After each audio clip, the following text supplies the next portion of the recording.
उससे पहले आज बात करेंगे स्पेशल रिपोर्ट में छत्तीसगढ़ के बलौदा बाजार की, जहां पर हाहाकार मचा है और सवाल उठ रहा है कि आखिर बलौदा बाजार अचानक क्यों सुलग उठा। उपद्रवियों ने यहां पर जमकर उत्पात मचा दिया और सरकारी संपत्ति को भी यहां पर ताबड़तोड़ नुकसान पहुंचाया गया। विरोध की आग में क्या सरकारी दफ्तर, क्या निजी संपत्ति, सब कुछ झुलसते हुए देखे गए। ये बवाल क्यों हुआ, भीड़ ने क्यों उत्पात मचाया और अभी बलौदा बाजार का क्या सूरत हाल है, सब कुछ आपको बताएंगे। लेकिन उससे पहले बड़ी खबर आ रही है, वो आपको बता देते हैं। छत्तीसगढ़ के बलौदा बाजार में हिंसा भड़की है। कलेक्ट्रेट और एसपी ऑफिस में आगजनी हुई। उपद्रवियों ने गाड़ियां फूंक दी, पत्थर बरसाए गए।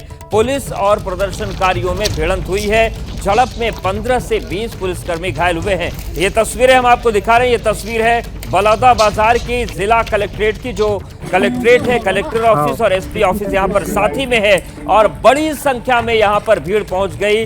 देखते ही देखते तोड़फोड़ मच गई, वहां पर गाड़ियों को आग लगाई गई और जो कलेक्ट्रेट है उस पे भी पत्थरबाजी की गई। तो ये तस्वीरें हैं और इन तस्वीरों के बाद अब सवाल उठ रहा है कि आखिर ये हालात बलौदा बाजार में क्यों बिगड़े और प्रदर्शनकारियों ने जिस तरीके की हिंसात्मक रवैया अपनाया है, आखिर ये स्थितियां क्यों बनी।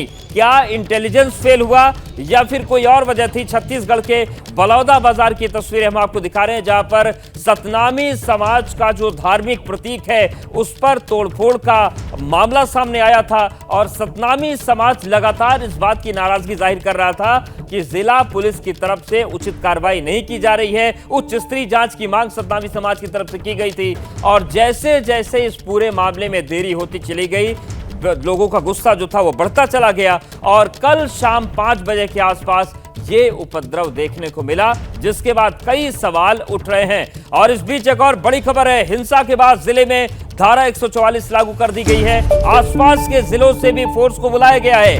कई बटालियन के जवानों की तैनाती की गई है। बलौदा बाजार के चप्पे चप्पे पर कड़ी नजर इस वक्त रखी जा रही है, लेकिन सवाल यही है कि हालात बिगड़ने का इंतजार आखिर बलौदा बाजार में क्यों किया गया। छत्तीसगढ़ वो राज्य है जहां पर धार्मिक आधार पर इस तरीके की हिंसा की खबरें नहीं आती थी, लेकिन वो स्थिति बनी है। हिंसा के बाद अब जिले में धारा 144 लागू की गई है और आसपास के भी जिलों से बड़ी संख्या में फोर्स को बुलाया गया है। बलौदा बाजार में प्रदर्शनकारियों ने एसपी ऑफिस को भी निशाना बनाया